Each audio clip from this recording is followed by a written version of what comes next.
Everyone tells you that trauma is something to overcome, something to heal from, something to leave behind. They treat it as if it's a disease that needs curing, a wound that must close, a chapter that should end. But what if everything you've been taught about trauma is not just wrong, but completely backwards? What if the very thing you've been trying to escape holds the quantum key to your greatest transformation?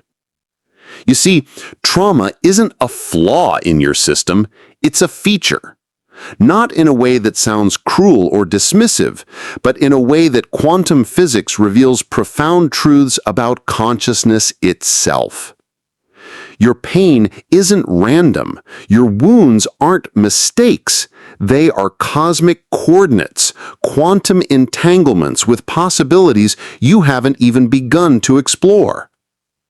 If this new perspective is already shifting something in your awareness, pause for a moment to absorb it. Your trauma is not a random accident, it's a part of a larger design. What if, instead of trying to rid yourself of it, you learned to see it as a doorway to deeper understanding? Pain is not a visitor you can banish from your doorstep, nor is it a splinter you can extract without opening the wound wider. It's a seed planted deep within your being, taking root in parts of you you never knew existed.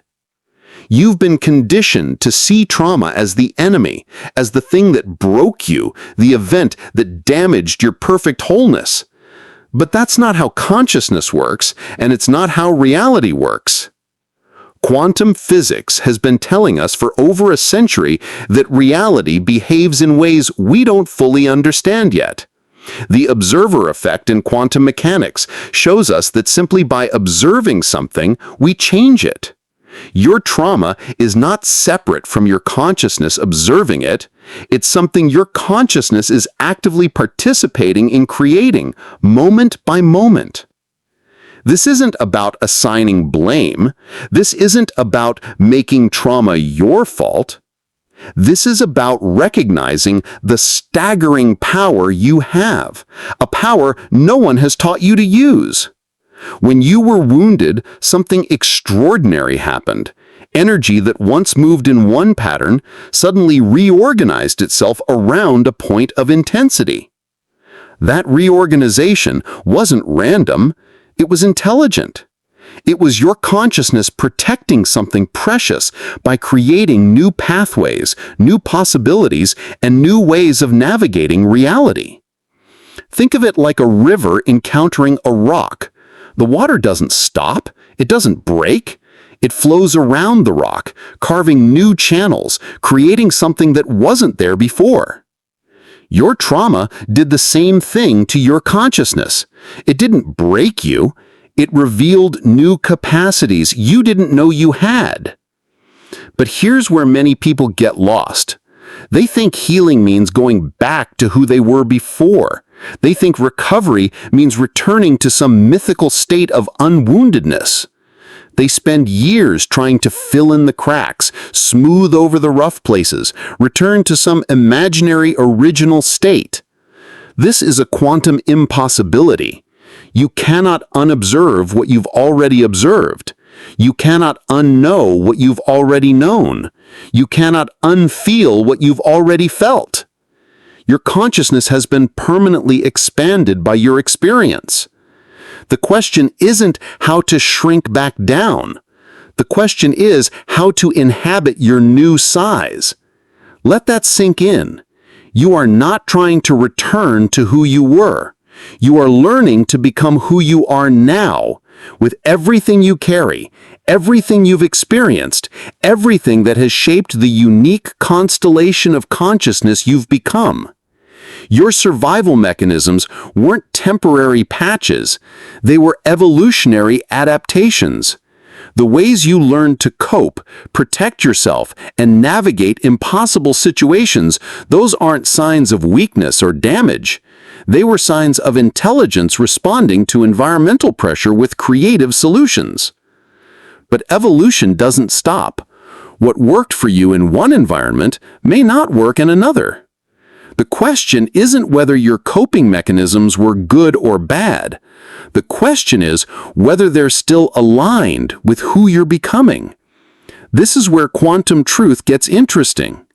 In quantum mechanics, particles exist in states of superposition until they're observed. They exist as pure potential, waves of possibility, until consciousness collapses them into specific realities. Your trauma responses are similar. They aren't fixed. They aren't permanent. They're probability clouds that collapse into specific experiences based on how you observe them. Most people observe their trauma responses with resistance, judgment, or the desire to make them go away. And in that observation, they collapse the quantum potential into more of the same patterns. But what if you changed the quality of your observation?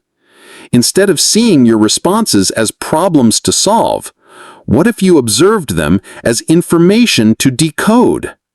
What if instead of collapsing the wave function into more suffering, you collapsed it into curiosity, compassion, and the recognition of your incredible adaptability? This isn't about positive thinking. This is quantum mechanics applied to consciousness. When you change how you observe your experience, you literally change the experience itself. True healing is not about pretending your pain is something it's not.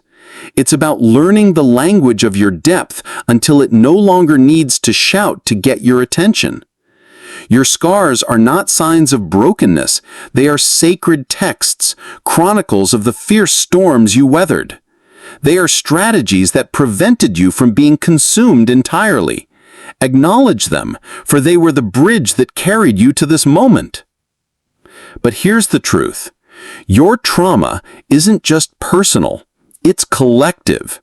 Your unresolved pain doesn't just affect you. It sends ripples into the quantum field, influencing everyone around you in ways you can't see. When you carry unprocessed pain, you broadcast a frequency that attracts more experiences matching that frequency. But what if you could shift that frequency? What if healing your trauma wasn't just about you, but about the collective field?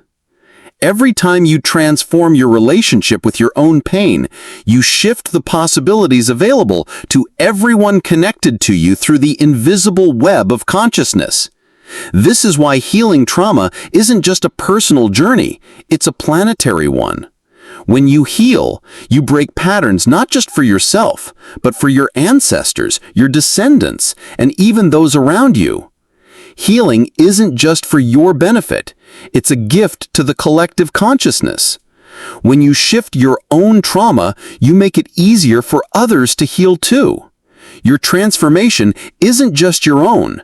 It reverberates out, touching lives you'll never meet and healing wounds you'll never see. This is how true healing happens, not by fixing the past, but by transforming the present relationship to everything that has shaped you. Healing becomes your contribution to the evolution of human consciousness, a living proof that nothing is beyond transformation when met with unconditional presence. So, what if trauma isn't something that happened to you, but something that happened through you for purposes beyond your individual experience? What if you were chosen by consciousness itself to transform patterns that have been repeating for generations? Your trauma is not a random event. It's your curriculum, your invitation to uncover the depths of compassion, resilience, and wisdom that lie within you. You are not a victim of circumstance. You are consciousness itself, evolving through the human experience. Healing is not about becoming someone different. It's about remembering who you've always been, untouched by the wounds of the past, embracing your true nature. When you start to see this, everything shifts. Your trauma doesn't have to control you. You are the awareness within which it arises, and by transforming your relationship to it, you are contributing to the healing of the collective. This is your invitation to not just heal, but to evolve through your trauma, creating new possibilities for yourself and for humanity.